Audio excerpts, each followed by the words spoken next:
අද අපි කතා කරන්න යන්නේ ඔයාගේ කම්පියුටර් එකේ තියෙන data තවත් device එකකට copy කරගන්න ඕන වුණොත් එහෙම නැත්නම් data backup කරගන්න අවශ්‍ය වුණොත් එහෙම පාවිච්චි කරන mechanism ගැන. අද මම ඔයාලට මේ වීඩියෝ එකෙන් කතා කරන්න යන්නේ කොහොමද ගෙදරදී ඉතාමත් ලේසියෙන්ම portable hard එකක් හදාගන්නේ කියලා. මේ ගැන කතා කරන්න කලින් අපි ඔයා data backup කරගන්න පාවිච්චි කරන උපක්‍රම එහෙම නැත්නම් device ගැන කතා කරමු. ඔයාගේ ගෙදරදී ඔයාලට data backup කරගන්න ඕන වුණොත් ඔයා පාවිච්චි කරන backup storage එකක් තමයි USB pen drive එක කියන්නේ.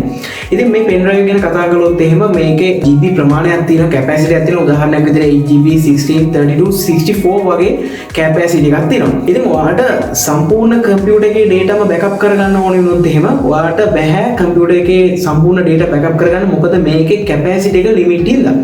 ඊට එහා ගත්තොත් එහෙම ඔයාලට portable hard එකක් වගේ පාවිච්චි කරන්න වෙනවා. එහෙම නැත්නම් hard එකක් කම්පියුටර් එකට plug කරලා data backup කරගන්න වෙනවා. hard එකක් ගැන කතා කළොත් එහෙම ඔයාගේ කම්පියුටර් එක ගලවලා SATA cable, power cables පාවිච්චි කරලා මේක connect කරලා ඊට පස්සේ Windows boot up කරලා ලොකු process එකක් තියෙනවා.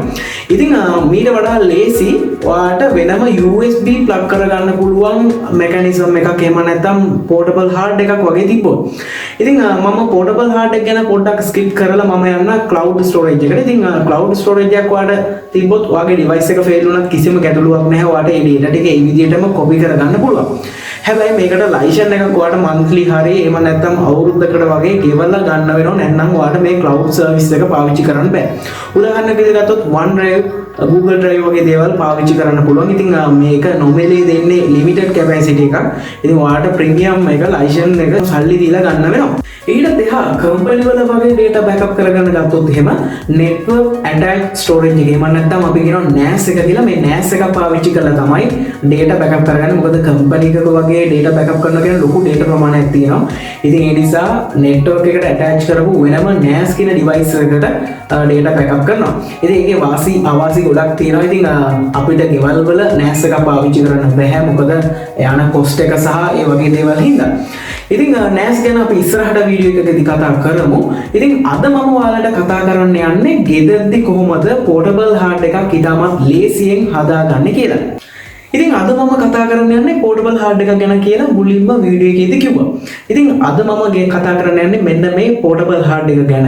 ඉතින් ඔයාලා දන්නවා portable hard එකක් ඔයාලා මිලදී ගන්නවා නම් සාමාන්‍ය රුපියල් 10000න් ඉවත් එහා වෙනවා හොඳ portable hard එකක් මිලදී ගන්නවා නම්.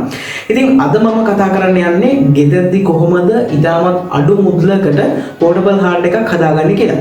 ඉතින් මේකට අවශ්‍ය වෙන්නේ ඔයාලට portable hard enclosure එකක් මේ මගේ අතේ තියෙනවා වගේ එකක් සහ laptop හරි SSD hard එකක් හරි තමයි අවශ්‍ය වෙන්නේ. ඉතින් ඔයාගාව පරණ laptop එකක hard එකක් තියෙනවා නම් ඉතාමත් ලේසියෙන්ම මේ portable hard එක ඔයාලට හදා ගන්න පුළුවන්. මේ portable hard එකේ model එක ගැන කතා කරොත් එහෙම මේ මගේ අතේ තියෙන model එක ඇවිල්ලා ORICO 2189U3 කියන model එක තමයි මගේ අතේ තියෙන මේ enclosure එක. ඉතින් ඔයාලට මේක buy කරගන්නවා නම් මම පළල description එකේ link එක දාලා තියෙනවා. ඒකට ගිහිල්ලා ඔයාලට මේක buy කරගන්න පුළුවන්. ඉතින් මේක material එක ගැන කතා කරොත් මේක plastic වලින් තමයි හදලා තියෙන්නේ. ඉතින් plastic වලින් හදුවට හොඳ ශක්තිමත් ගතියක් මේ portable hard එකේ තියෙනවා. ඉතින් මේකේ support type එක ගැන කතා කරොත් එහෙම ඔයාලට මෙතන micro USB port එකක් ගන්න ලැබෙනවා. අනිත් පැත්තේ ඔයාලට USB 3.0 speed එකක් එහෙම නැත්නම් port එකක් ගන්න ලැබෙනවා. ඉතින් මේකේ data transfer speed එක ගැන කතා කරොත් මේකේ තප්පරයකට gigabit 5ක data transfer speed එකක් වෙනවා. ඒ කියන්නේ portable hard එක සහ ඔයා plug කරන device එක අතර speed එක වෙන්නේ තප්පරයකට gigabit 5ක data transfer එකක් වෙනවා. ඉතින් මේක installation කරන්න ඔයාලට tools එහෙම නැත්නම් screw drivers කිසිම දෙයක් අවශ්‍ය වෙන්නේ නැහැ. ඉතින් hardware එක fix කරලා මේක ඉතාමත් ලේසියෙන්ම ඔයාලට හදා ගන්න පුළුවන්. ඉතින් අද මම කතා කළේ මෙන්න මේ hard drive එක ගැන. ඉතින් මේක ගැන ඔයා ගොඩක් දේවල් දැනගන්න ඇති කියලා මම හිතනවා.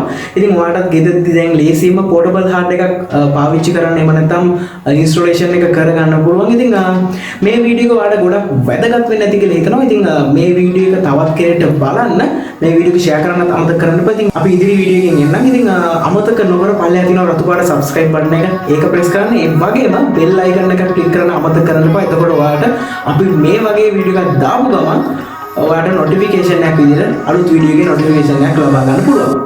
ඉතින් එහෙනම් අපි අලුත් වීඩියෝ එකකින් හම්බ වෙමු.